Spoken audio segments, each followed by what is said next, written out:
Vamos nessa manhã abrir as nossas Bíblias no texto do Evangelho de João, capítulo 17.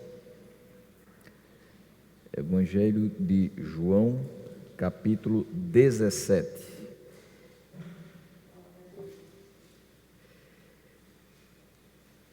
Nós vamos meditar inicialmente nos versículos 1 a 5.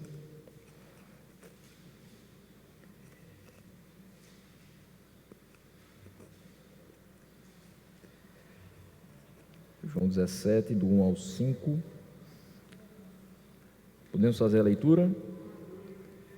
Diz o texto: Depois de dizer isso, Jesus olhou para o céu e orou: Pai, chegou a hora. Glorifica o teu Filho, para que o teu Filho te glorifique.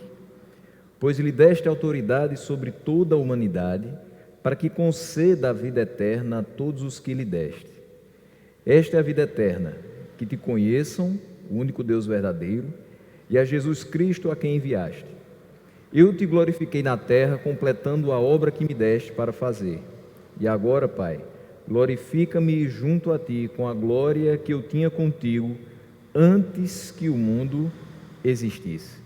Vamos orar mais uma vez nessa manhã. Senhor Deus, nós te agradecemos por tudo que já foi dito nessa manhã, por tudo que já podemos absorver da tua palavra e já podemos te louvar. E agora te pedimos, Senhor, que o teu Santo Espírito nos ilumine e nos traga as lições que devemos extrair desse texto, que essa palavra nos edifique e que assim nós saímos daqui com muito mais bagagem e com muito mais coisas preciosas aprendidas acerca da tua palavra. Assim nós te oramos agradecidos em nome de Jesus. Amém. Meus irmãos, eu já há alguns dias venho meditando no texto de João 17 e não poderia de forma alguma pregá-lo todo de uma vez.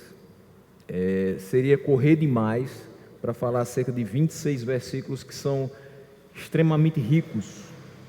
E eu tive um bom tempo para pensar a respeito de como a gente iria fazer, até porque faz 5 semanas que eu estive aqui pela última vez pregando. Eu já falei no culto dos jovens no outro sábado, mas dia de domingo eu fiquei 5 semanas sem poder subir ao púlpito, né, por conta também de questões físicas. E não foi à toa. Claro que a gente não gosta de ficar doente, a gente não gosta de passar por algumas situações, mas elas têm as suas utilidades, principalmente quando a gente sabe o que fazer com o tempo que Deus nos dá. E nesse tempo eu pensei bastante a respeito desse texto e como a oração chamada sacerdotal de Jesus, ela se divide em 3 partes. Todo comentarista é certo em dizer que essa oração se divide em 3 partes. E mesmo que você não tivesse consultado comentaristas, mas os subtítulos que geralmente a Sociedade Bíblica do Brasil coloca e as editoras que editam Bíblias colocam, ajudam a gente a entender que são 3 partes de uma mesma oração.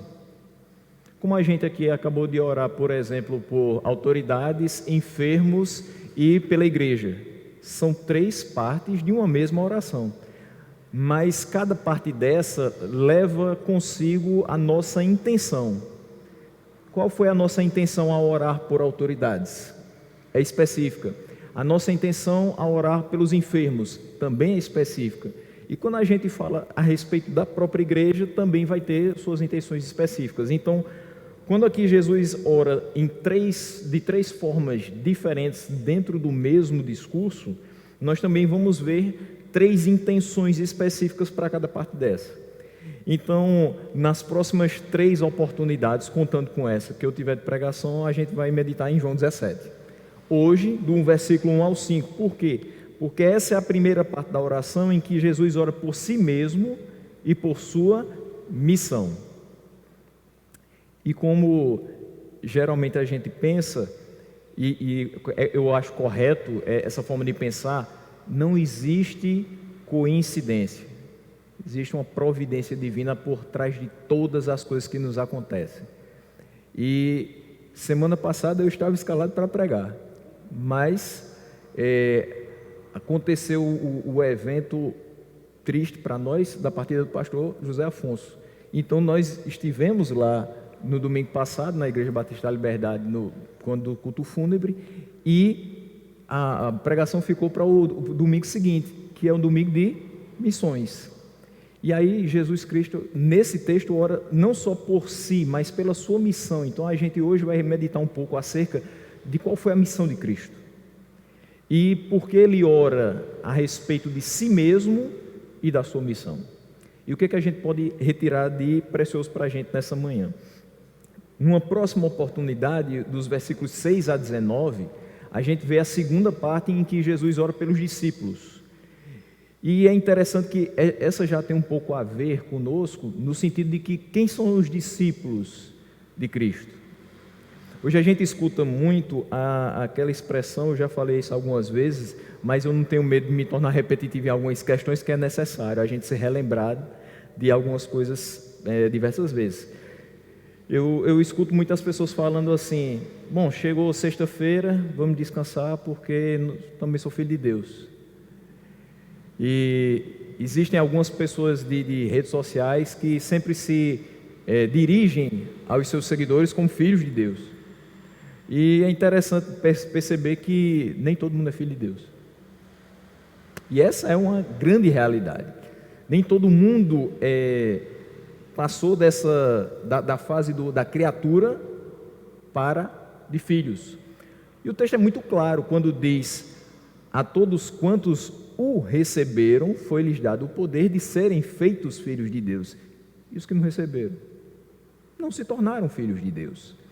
E aqueles que não estão dentro do plano eterno de salvação não se tornam filhos de Deus. E aqueles que rejeitam a palavra que é pregada dia após dia, aqueles que zombam do Evangelho, não são filhos de Deus.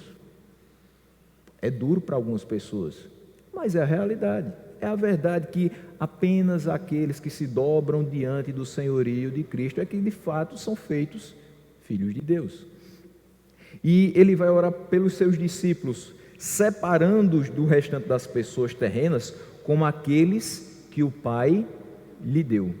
Então, toda vez que Jesus falar aqueles que o Pai me deu, são aqueles que são feitos seus discípulos. E sendo discípulos de Cristo, são feitos filhos de Deus. Ou seja, todo aquele que segue e tem fé no nome de Cristo. E aí Jesus vai pedir que o Pai proteja essas pessoas e que mantenha-os separadas do mundo. E aí é quando a gente vai meditar naquele famoso versículo: eu não peço que os tires do mundo, mas que os livres do mal. E nos versículos 20 e 26, a terceira e última meditação, Jesus vai orar por aqueles que viriam a crer nele no futuro. Então veja que está muito interligado. Por quê? Porque a missão do Filho é fazer o Pai conhecido em toda a terra e que as pessoas venham a crer no seu nome. Porque ele é, de fato, o caminho, a verdade e a vida, e ninguém vai ao Pai se não for por ele. Então ele precisa fazer o Pai conhecido, mas através de quem? Dele mesmo. E as pessoas, tendo fé nele, verão também ao Pai. Sendo assim, então, quando ele ora pelos seus discípulos, ele ora por aqueles que foram alvos da sua missão e que creram nele.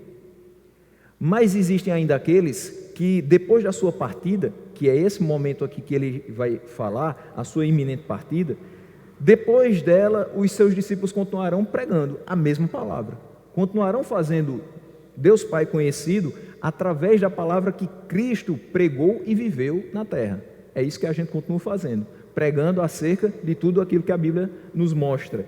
E aí muitas pessoas viriam a crer nele no futuro. Então a oração de Cristo aqui, a oração sacerdotal, ela tanto aponta para trás, quando ele é enviado e recebe uma missão de Deus Pai, quanto aponta no presente, o momento que ele está ali com os discípulos, orando pelos discípulos e pedindo a Deus que os proteja e os mantenha separados do mundo para que eles continuem essa missão, e também para aqueles que vão ser, no futuro, alcançados por essa missão, pela mensagem dessa missão. E que um dia eles sejam todos unificados e reunidos a Ele. Então, nessa primeira parte, eu queria deixar essa ideia com os irmãos, de que a oração, ela tem um começo, tem um meio e tem um fim. Tudo que ele fala está totalmente interligado. Os 3 pontos, as 3 intenções da oração sacerdotal de Jesus são interdependentes. Isso mostra para a gente, por exemplo, que lição a gente pode tirar disso? Quando a gente é orientado a não utilizar de vãs repetições nas nossas orações. A gente pensa quando está orando, a gente sabe o que a gente realmente quer dizer, qual o sentido da nossa oração. A gente não ora aleatoriamente. A gente recebe um pedido de oração de alguma pessoa e aquele pedido de oração é por saúde física. Naturalmente a gente vai se lembrar de outras pessoas que têm o mesmo problema, a mesma necessidade, e a gente vai incluir naquela oração todas aquelas pessoas que vão se encaixar no quesito saúde física. Então a gente diz: Senhor, eu te peço por aquela pessoa que me pediu oração, que está passando por determinada coisa, e também incluo nessa oração fulano. Você vai se lembrando. E isso vai acontecer em vários momentos da vida da gente, até porque uma oração aleatória, uma oração sem pensar, sem você realmente estar conectado com aquele momento e com Deus, ela não vai surtir muito efeito, porque parece que a gente não está se preocupando muito com quem a gente se relaciona. Você até tem uma conversa aleatória, como a gente diz, joga conversa fora com pessoas no seu dia a dia, mas você não vai jogar conversa fora com o Deus de todo o universo. Quando você está diante dele, você realmente vai falar aquilo que está no seu coração. E o que você vai esperar de volta? Que ele te traga as respostas que você precisa, que ele te traga a paz que você necessita, que ele te traga a cura que você pediu. Então não pode ser uma coisa aleatória, tem que ser algo é um envolvimento muito forte, que a gente precisa ter naquele momento com quem a gente fala.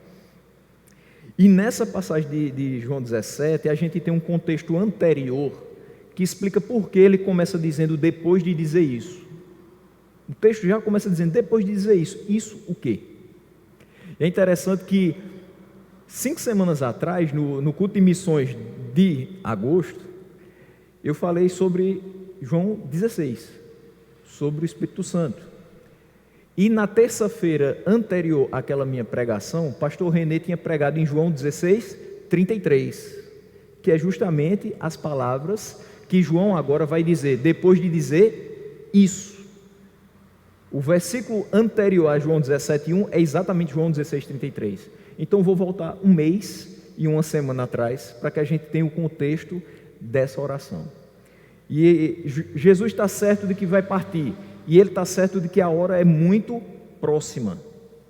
Quando a gente fala uma iminente partida, a gente está falando de uma partida que está às portas. E ele tem falado aos discípulos acerca desses últimos momentos em que eles iriam ter a sua presença.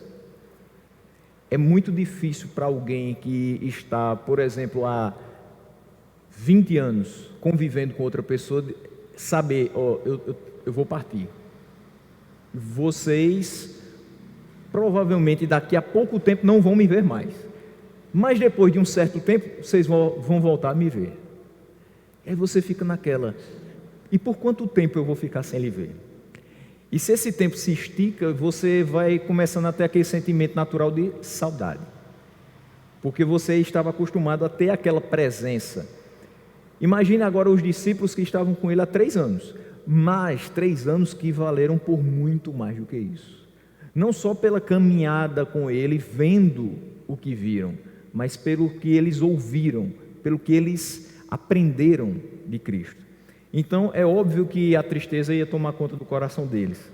E no capítulo 14, Jesus responde a Tomé, que ele pergunta: Senhor, nós não sabemos para onde vais, como vamos saber o caminho? A gente não sabe para onde o Senhor vai. Como é que a gente vai saber para onde vai seguir agora? Se o Senhor está indo, nós precisamos de alguma orientação, algum norte. para onde a gente deve ir. E aí ele diz: eu sou o caminho, a verdade e a vida. Vocês vão seguir nos mesmos passos que eu segui até hoje. Vocês vão seguir na palavra que eu preguei até hoje. Vocês vão seguir no mesmo propósito. Eles não precisavam que Jesus apontasse: saiam agora daqui e vá para tal cidade. Eles iriam ser guiados, não somente por ele, mas pelo Consolador que viria após ele. Então, no capítulo 16, ele diz que vai. E ele continua, já 2 capítulos depois, preparando os discípulos para esse momento de partida. E ele diz: eu vou, mas eu vou deixar o Consolador. E qual o papel, qual a missão do Consolador? Foi o que eu falei 5 semanas atrás. Vai glorificar a Cristo, vai receber do que é de Cristo e vai fazê-lo conhecido a eles. Então, hoje, como é que a gente compreende a vontade de Deus para nós? Primeiramente, abrindo, lendo e meditando na sua palavra. Mas isso com o auxílio do Espírito Santo. Ou seja, ele continua fazendo o Senhor conhecido a nós, agora através da meditação da sua palavra. Ele continua fazendo a sua missão. E a tristeza dos discípulos, naquele momento, em saber que ele vai, e é necessário que ele vá para que o Consolador venha, ela é transformada em alegria nos versículos seguintes de João 16, quando ele continua falando acerca do que haveria de acontecer a ele e aos discípulos. E ele vai fechar essa parte da conversa dizendo: eu lhes disse essas coisas para que em mim vocês tenham paz.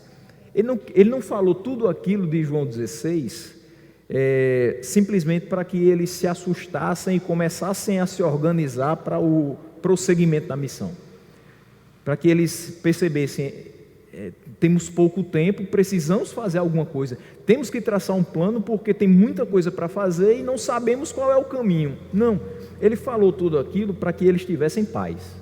Vocês não vão estar sós, vocês não vão ter falta de orientação, vocês não vão ter falta de alimento espiritual, vocês não vão ficar aleatoriamente no mundo. Vocês sabem o que vocês devem fazer, vocês sabem não qual é o caminho, vocês sabem quem é o caminho agora. Mas ele diz uma coisa muito interessante, que é: neste mundo vocês vão ter aflições. Ele diz: eu quero que vocês tenham paz, com tudo isso que eu disse, mas eu vou advertir vocês de que no mundo vocês vão ter aflições. Ou seja, vocês têm que ter paz no coração, porque eu estou dizendo que vou estar com vocês, porque eu estou dizendo que eu vou, mas o Consolador vem, e ele vai fazer com que vocês cumpram a missão de vocês. Mas essa missão não vai ser fácil. Ele não prometeu que seria fácil, nem a missão nem a caminhada, mas ele diz: tenham ânimo. Por quê? Porque eu venci o mundo. Então é saber que eu preciso ter paz porque eu sei que ele está comigo, mas tenho que estar alerta porque os desafios vêm. Mas nesses desafios em que eu devo estar alerta, a minha confiança continua sendo naquele que está comigo. Eu tenho que ter ânimo porque ele de fato venceu o mundo. Então assim começa o capítulo 17, quando ele diz: depois de dizer isso, depois de dizer para os discípulos: no mundo vocês vão ter aflições, mas tenham bom ânimo porque eu venci o mundo. Aí depois de dizer isso, ele olha para o céu e ora.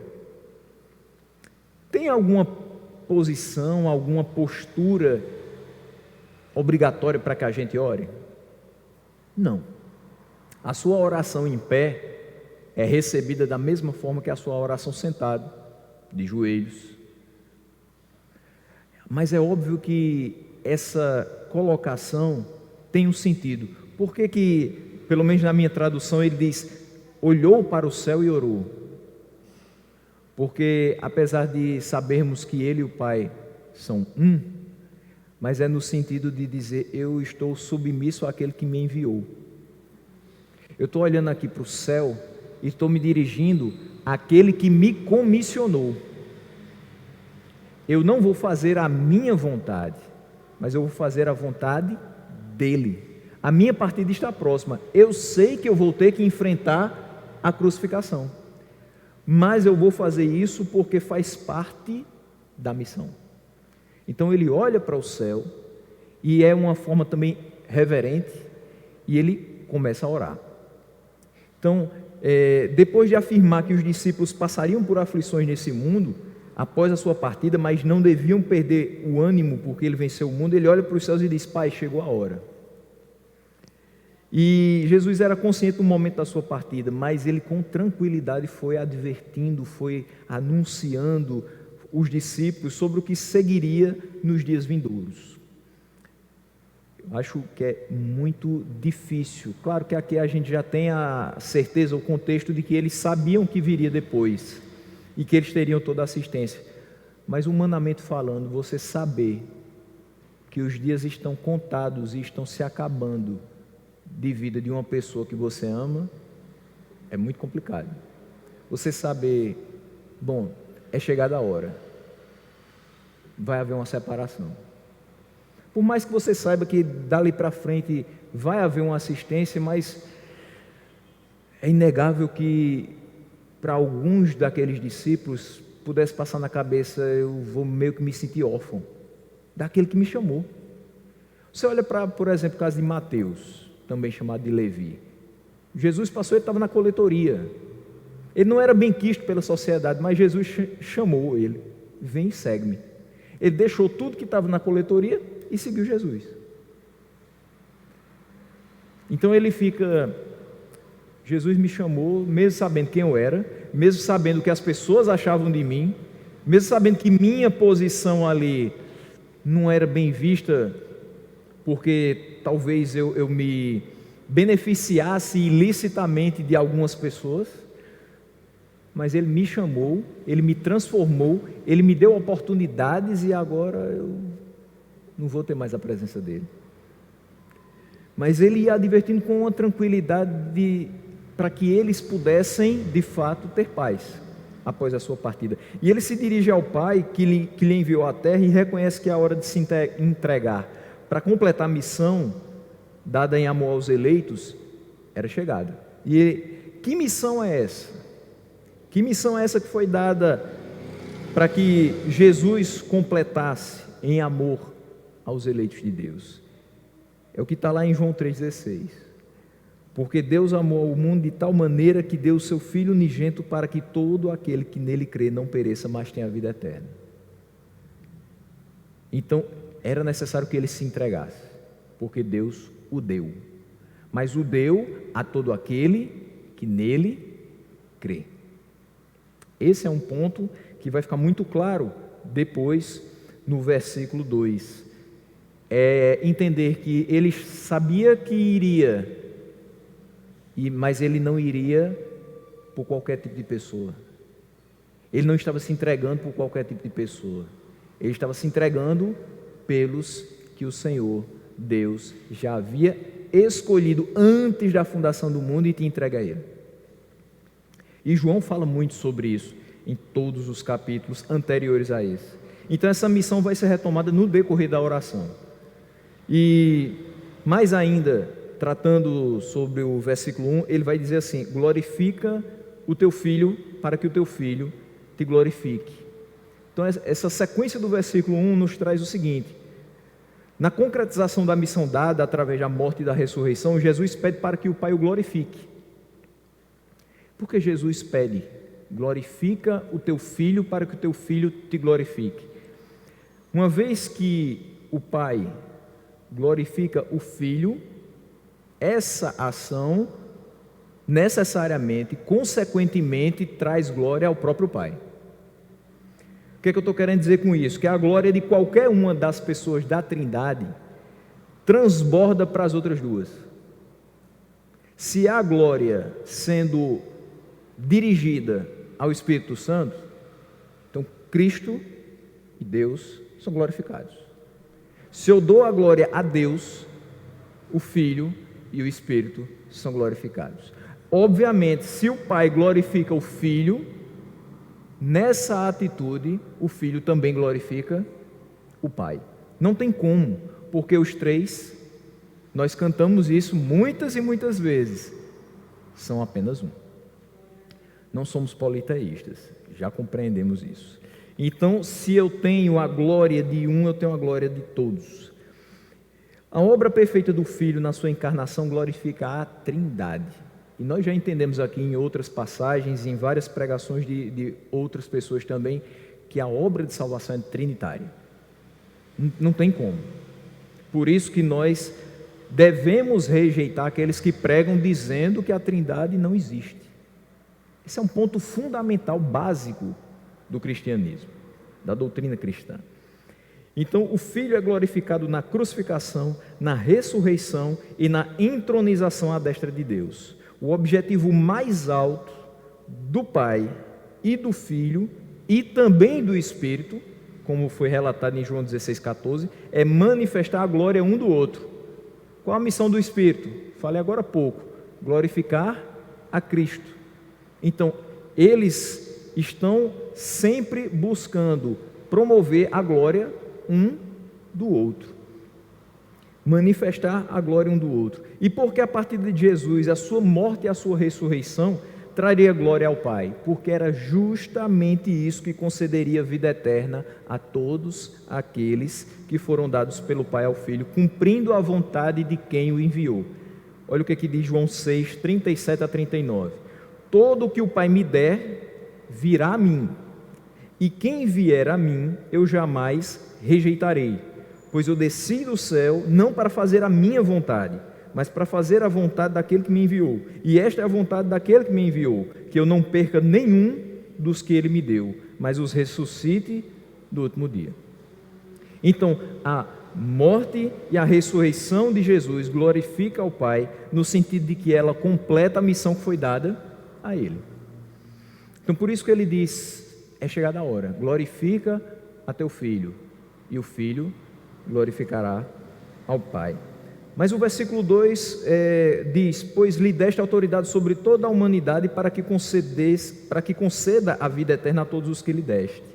Então, isso que a gente acabou de ver no texto de João 6 é reforçado no versículo 2, quando Jesus diz que lhe foi dada autoridade sobre toda a humanidade para que conceda vida eterna a todos que lhe foram dados. Então, um texto vai ser correlato com o outro.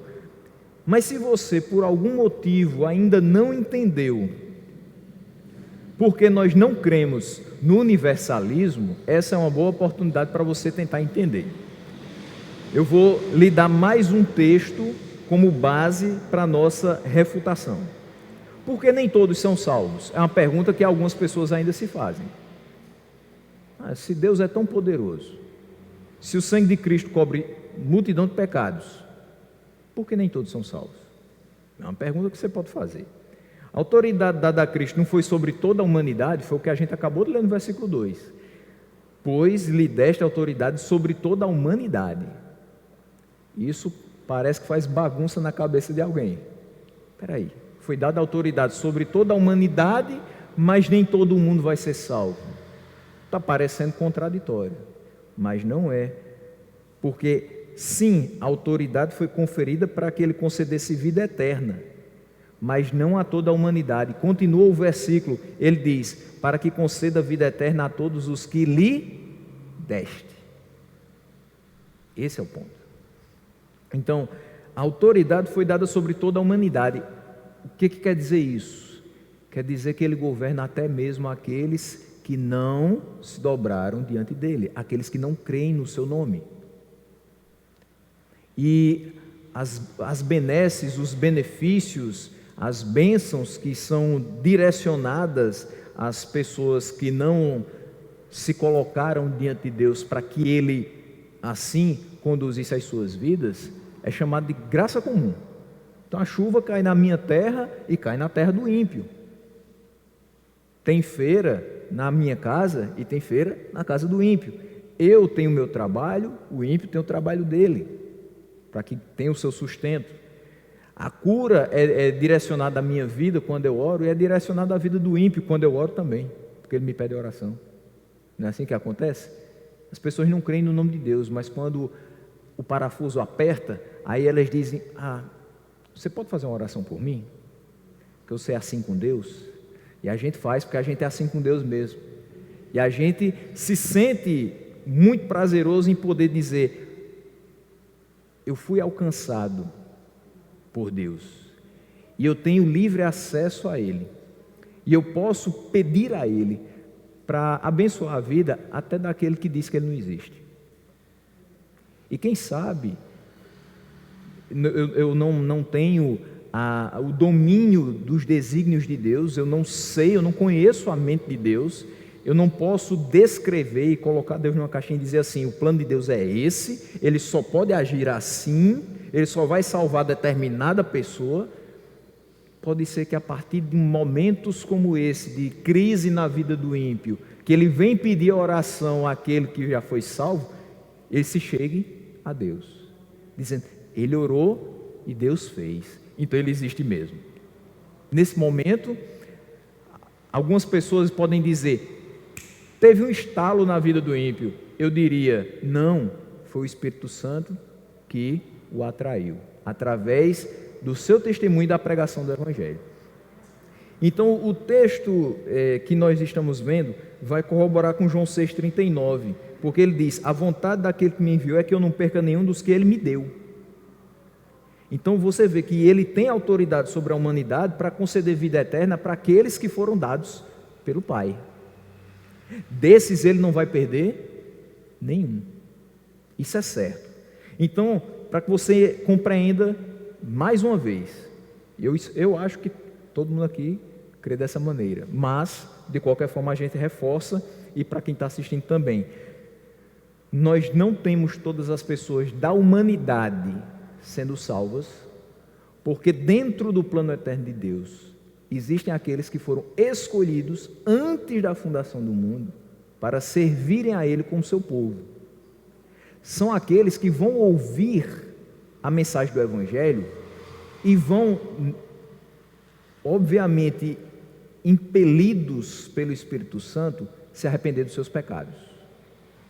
Porque a gente sabe que muitos escutam, mas existe uma barreira no seu coração. É pedra. Então aqueles que ouvem e impelidos pelo Espírito Santo se arrependem, são aqueles que, como Ezequiel diz, têm o seu coração de pedra retirado e colocado um coração de carne. São aqueles que saem do estado de mortos em delitos e pecados para vivificados juntamente com Cristo. Essa é a graça que nos salva. E essa graça não é barata, ela é chamada de graça especial por um motivo. A graça comum está para todos, mas a graça especial somente para aqueles que foram escolhidos por Deus. E é por isso que a gente tem que tratar de forma muito especial. E a gente precisa sempre estar sendo lembrado disso. Você foi salvo pela graça, mas não foi de graça, porque Cristo pagou o preço. Então é salvo aquele que foi dado pelo Pai ao Filho e crê no seu nome. Aí você lembra daquele texto também de Marcos 16, 15, 16. Ide por todo mundo, pregar o Evangelho a toda criatura. Quem crê e for batizado será salvo, porém quem não crê será condenado. Então, está aí a chave: crer. Salvos pela graça mediante a fé. Tem que ter fé. E arrependimento e fé só vem através do sacrifício de Cristo e da ação do Espírito Santo, regenerando o coração daquele que é pecador e perdido. E essa vida eterna que ele recebeu autoridade para conceder a todo aquele que foi dado pelo Pai, no que consiste essa vida eterna? Diz o versículo 3: esta é a vida eterna, que te conheçam o único Deus verdadeiro e a Jesus Cristo a quem enviaste. Então, a vida eterna consiste em conhecer a Deus, o único Deus verdadeiro. E aí eu quero relacionar com uma questão aqui, abrindo um parênteses bem curtinho, que eu já toquei nesse assunto em outros momentos. Nem todos os caminhos levam a Deus. E cuidado quando você estiver numa reunião com várias pessoas de manifestações religiosas diferentes e elas disserem: Deus é um só. Deus de fato é um só, mas eu não sei se o Deus a quem eu sirvo é o mesmo seu. Às vezes a gente se vê num determinado ambiente que a pessoa diz assim: vamos fazer a oração universal? E parece que fazendo a oração universal todo mundo está encaixado dentro do mesmo pacote.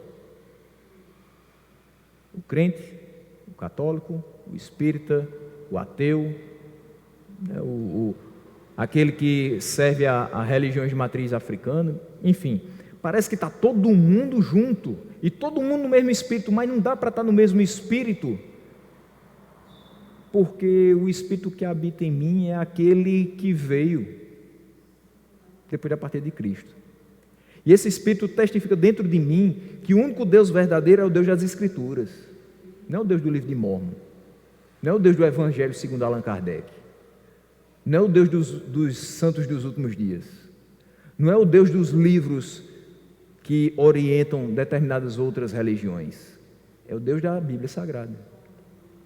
Então a forma como eu me relaciono com esse Deus provavelmente não é a mesma que outras pessoas se relacionam com o seu Deus, ou aquilo que eles entendem ser Deus.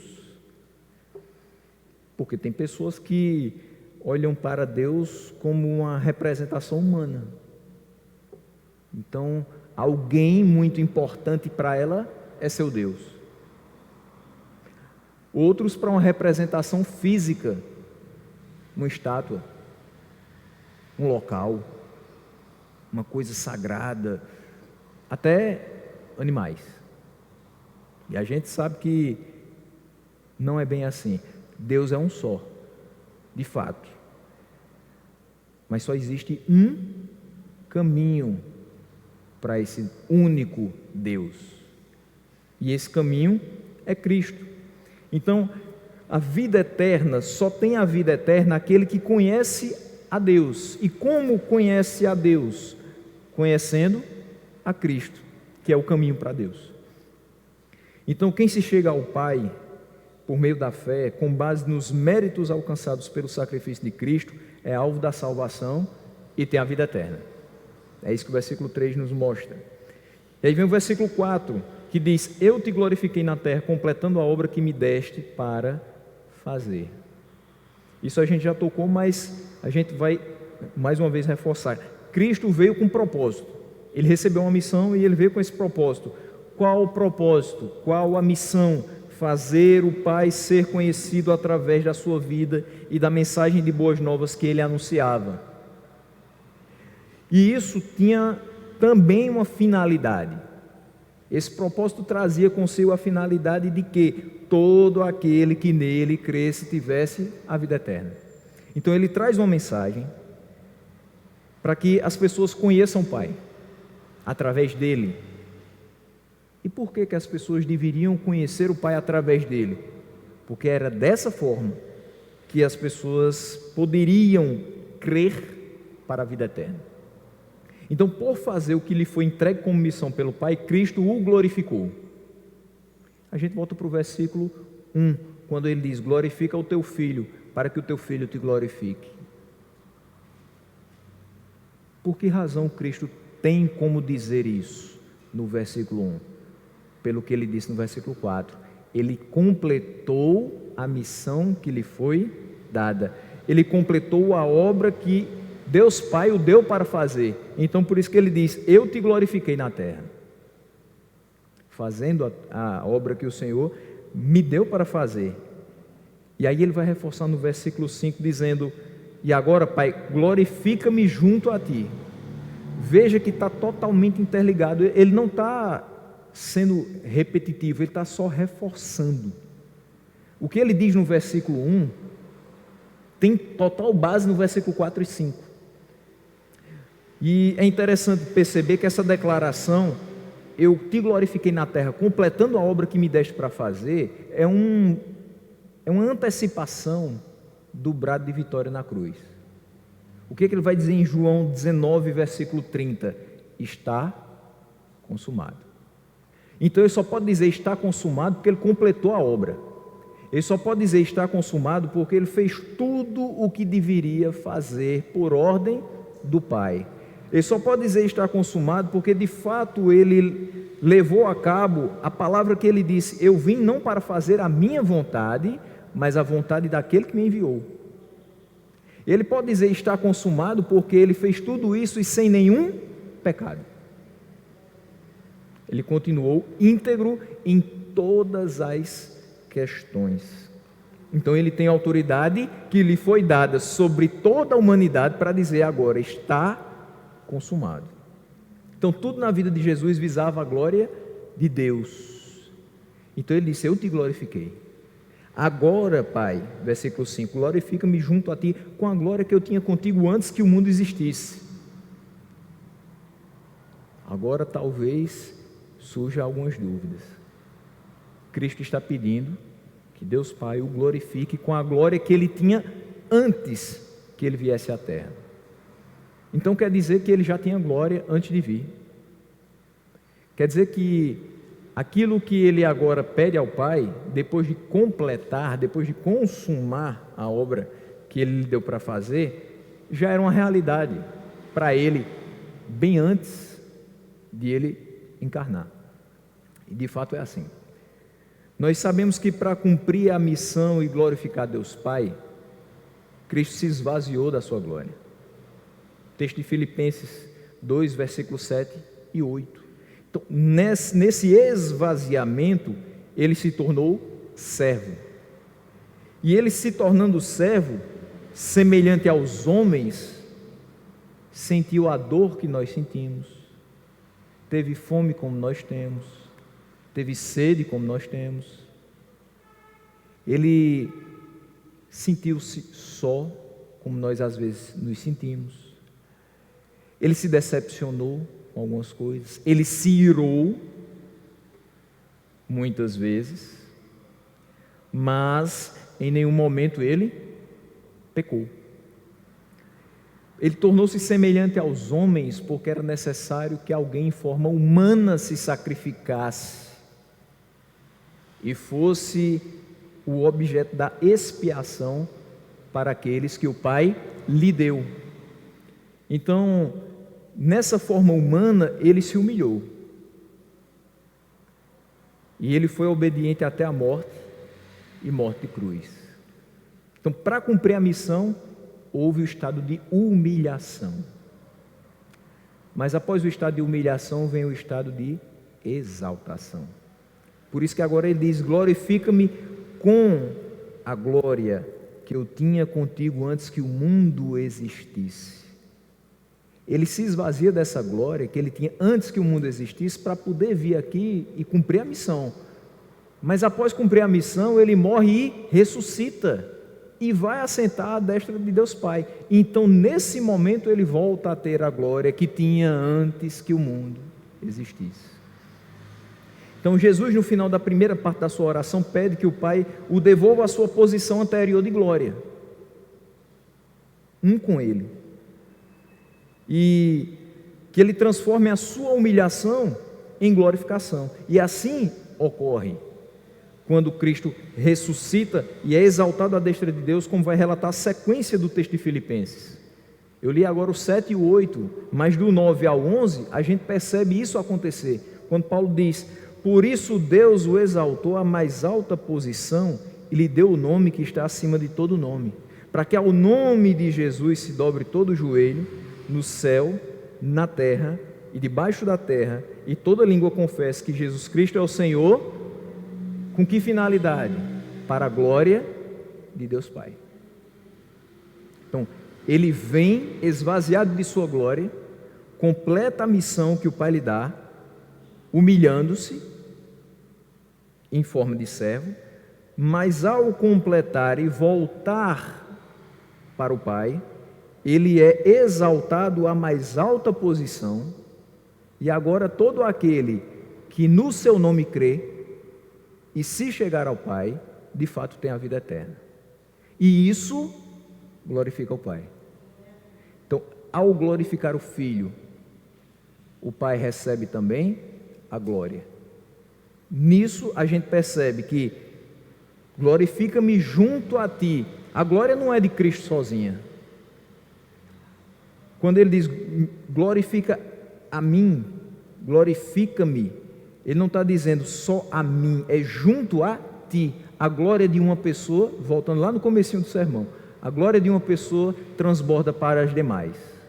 Então quando ele diz glorifica o teu Filho, essa glória também glorifica o Pai.